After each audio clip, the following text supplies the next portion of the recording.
to the December 9th show. Yes, that's right. It's December 9th. Yeah. And it starts off with it's his World Tag League. So we get that. So before we hop into this one, this is again the night Aaron Hara and Greater Khan do get their forfeit win from Chase Owens and Balak Fale, which was supposed to happen on this one. So even with this forfeit points, O'Khan and Hinari cannot point in properly, so they are officially eliminated as of this night. So right here we have Bishamon taking on the LA Dojo Boys. Man, great way to start a show. I had so much fun with this. And like Coughlin using his power with Goto was very impressive because Goto is not a small man. He is a big man. And getting to see him use power, it was absolutely phenomenal. Goto hip tossing Yoshi onto Kid, and then they do the war drums to the back of Coughlin. And I just... and again, I'm watching this Kevin Kelly commentary, so he's calling it he's calling it the war drum, so that's what I'm calling that beat to the back thing now. Okay. Oh, I hate it so much. But then is it really the war drum though? Yeah, I know, but he called the word. But then just afterwards, the Dojo Boys end up getting what I'm calling the wishbone to the legs of Yoshi-Hashi, where they like pull it apart, and it's just like all I can think was somebody breaking a wishbone every time somebody does that move. Coughlin getting a very great Death Valley driver onto Goto, just smashing him in. The Dojo, so they missed the power bomb of Alice Coughlin powerbombing Kid onto Yoshi-Hashi. He's rolled out of the way, and then Goto gets the Yoshi-Goshi on Coughlin there. So Yoshi gets a super kick, and then they do onto Kid, and they do the super kick Ushi-Goroshi combo, and then Yoshi just ran over, knocking Coughlin off the apron because he climbed back up. And then they hit Kid with Shoto, and Yoshi-Hashi gets the pin and the win. Bishamon keeping themselves in very great position, and Gabriel, Kid, and Alice Coughlin have been officially eliminated for a while. I think we talked about it in the last show. I showed the elimination. They've been out for a while. So. So yeah, I have to agree with a lot of what you said here. This was a really, really good way to start off this show.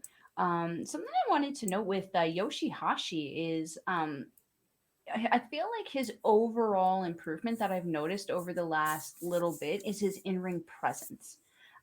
His ability to play to the crowd, to be emotional, to show some more emotion than just screaming.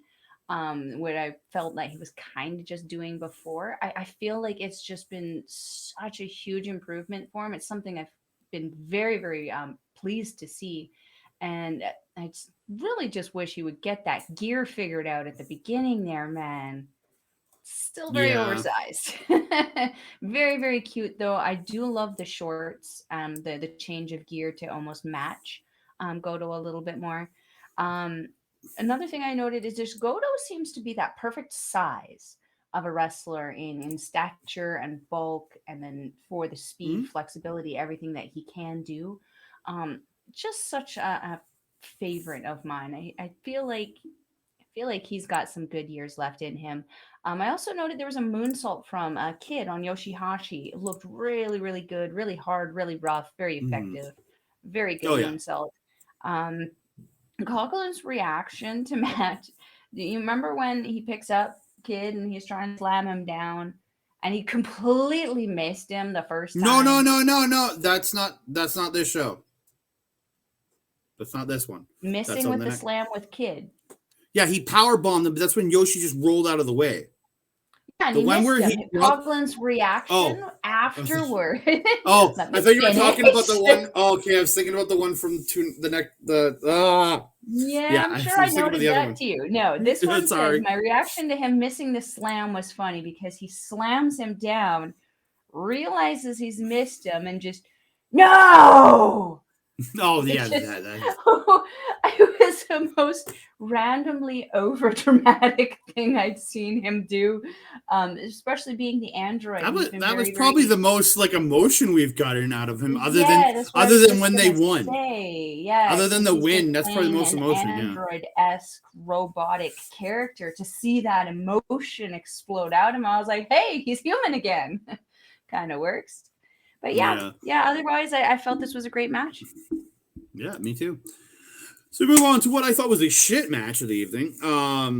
Even Tanahashi, the ace of the company, couldn't save it in my opinion. Like, dude, this was absolutely brutal. Even Yano's comedy couldn't save it for me, man. This sucked. Evil and Yujiro mathematically eliminated. Bebop has to win this match to stay within contention of getting even second place. And this was just Yujiro and Evil getting a lot on Bebop. And then, like, I don't even have much to say about this one other than we get to towards the end. As usual, Sho and Togo get involved with it all. Yujiro ends up distracting the ref. Evil gets a low blow, and then Sho hits Tanahashi with the wrench, and Evil hits the Everything is Evil and pins Tanahashi. Of the two, Evil pins Tanahashi. That's where it bothers me more than anything. Is it should have been on Yano. Is he's your ace? He is like I think Okada is truly the ace of this company now. But like Tana's still your like ultimate legend, active legend in this company. Mm-hmm. Evil should not be pinning him in this tag match, even with the shenanigans. It should have been all that stuff should have been to Yano, just in my personal opinion. But if you want to say, oh, it makes more of an impactful statement, it just makes me annoyed more about Evil doing his stupid ass shit. And Tana shouldn't be getting pinned off the stupid ass shit. Yano, and again, I love Yano. Yano is a joke of a wrestler, but not in a, like, I don't mean that in a mean way, but he is a comedy joking character. He can take a pin like this off of these stupid ass shenanigans, and it doesn't hurt him even the slightest. But like seeing Tana get pinned off of shit like that, it just makes you go, ugh. 100%. Yeah, I only had 2 notes for this. The first was I had hope. I should have known better. And then the last one was Evil pinning Tana. That was how much I cared for what happened in this match. The level of shenanigans, there's like a line that you can walk, that you can stay on it, that will be entertaining still, but still be annoying. It's no longer on that side of the fence. It's on the side of the fence where it's just flat out annoying. It's not interesting. It's not engaging. It's having the opposite effect. They need to come up with something different to enable these guys to pull shenanigans while still being interesting to the crowd before the crowd just turns on them entirely. And I think my opinion, they already have, and it's just you heard it when it was a couple of shows before, a few shows back when there was the crowd were just audibly booing, but they didn't feel like booing, like they weren't even booing when they were doing anything. They were booing when they were just there, and that's they're not booing you for what you're doing. They're booing you for who you are, and that's what they're booing you for your presence. You haven't even done anything. You're just there. That's not a good thing to have. There's a difference between a crowd reacting to a guy like MJF and giving him heat for walking in the room, and then there's the heat that House of Torture gets for walking in the room, and that's just disdain. That's X-Pac heat. That's that X-Pac early 2000s heat that nobody just wanted to see him around, even though he's an absolutely phenomenal professional wrestler. He was just so overexposed, and people just were tired of him. That's what it is. It's the X-Pac. I'm just so tired of them. And this isn't to say anything. I'm happy the tag is over because now I can start skipping House of Torture matches again, which I was doing before. Because if I can avoid them, I avoid them. They're not against the team I want to see, I avoid them, man. I'm done with this team, man. I really am. Let's be done with this match.